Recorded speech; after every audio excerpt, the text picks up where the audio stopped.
ইতিহাস বিদ্যার্থী টিউটোরিয়াল চ্যানেলে থেকে বলছি।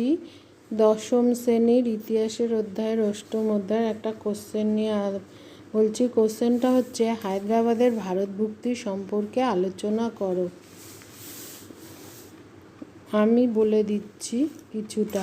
উত্তর: সবচেয়ে বিশালতম দেশীয় রাজ্য ছিল হায়দ্রাবাদ। ৮২,০০০ বর্গমাইল জুড়ে অবস্থিত ছিল।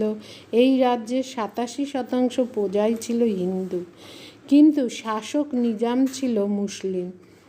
ভারত স্বাধীনতা লাভের পর হায়দ্রাবাদ ভারতে যোগ না দিলে হায়দ্রাবাদকে ভারতভুক্তির জন্য নিজাম ওসমান আলী খানের কাছে ভারত সরকার আবেদন করে, কিন্তু নিজাম এই আবেদনে কর্ণপাত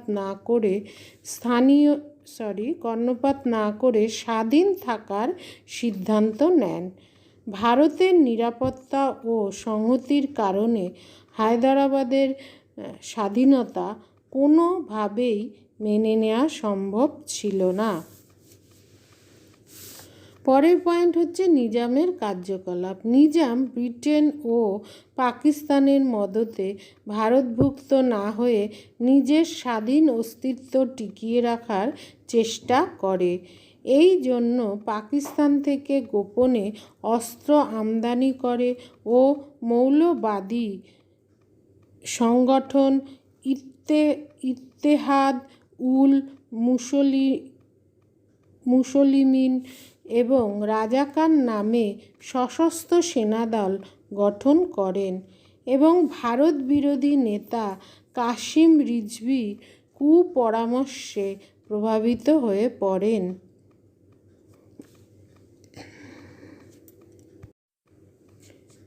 নিজামের গঠিত এই রাজাকার বাহিনী বিভিন্ন জায়গায় হিন্দুদের উপর অত্যাচার চালাতে থাকে। অত্যাচারে জর্জরিত হয়ে বহু মানুষ হায়দ্রাবাদ ছেড়ে ভারতে চলে আসে।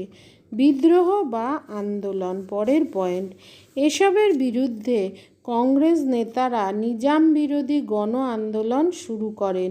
কমিউনিস্টদের নেতৃত্বে 1946 খ্রিস্টাব্দে হায়দ্রাবাদ রাজ্যের তেলেঙ্গানার কৃষকরা নিজামের কুশাসন ও অত্যাচারের বিরুদ্ধে আন্দোলন করে। ভয় পেয়ে এই অবস্থায় বহু মানুষ হায়দ্রাবাদ ছেড়ে ভারতে চলে আসে। হায়দ্রাবাদের আইন শৃঙ্খলার এই সময় অবনতি হয়। এর পরের পয়েন্ট: হায়দ্রাবাদের ভারতভুক্তি। এই অবস্থায় নেহেরু প্যাটেল মিলে 1948 খ্রিস্টাব্দের সেপ্টেম্বরে এক চরমপত্র দিয়ে নিজামকে রাজাকার বাহিনী ভেঙে দেওয়ার দাবি করেন এবং সেপ্টেম্বরে ভারত সরকার নিজামকে চরমপত্র দেন। নিজাম ভারতের দাবি উপেক্ষা করলে 1948 খ্রিস্টাব্দের 13 সেপ্টেম্বর জেনারেল জয়ন্তনাথ চৌধুরীর নেতৃত্বে ভারতীয় সেনাবাহিনী হায়দ্রাবাদে প্রবেশ করেন। নিজাম আত্মসমর্পণ করলে ভারত 18 সেপ্টেম্বর হায়দ্রাবাদ রাজ্য দখল করে। 28 সেপ্টেম্বর গর্বিত প্যাটেল সুহরাওয়ার্দীকে লিখে জানান, এটা নিশ্চিত রূপে ভারতে একটা সুস্থ মানসিকতা তৈরি করেছে।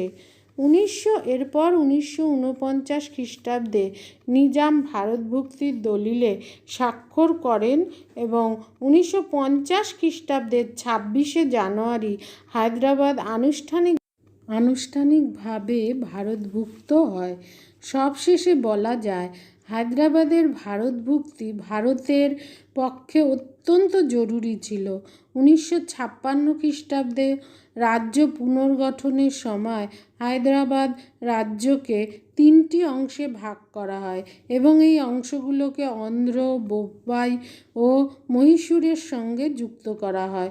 ঐতিহাসিক সুমিত সরকার বলেছেন, ভারতের দ্রুত ঐক্য সাধন সর্দার বল্লভভাই প্যাটেলের মহান কীর্তি। আজ আসি, চ্যানেলটা অবশ্যই সাবস্ক্রাইব করো।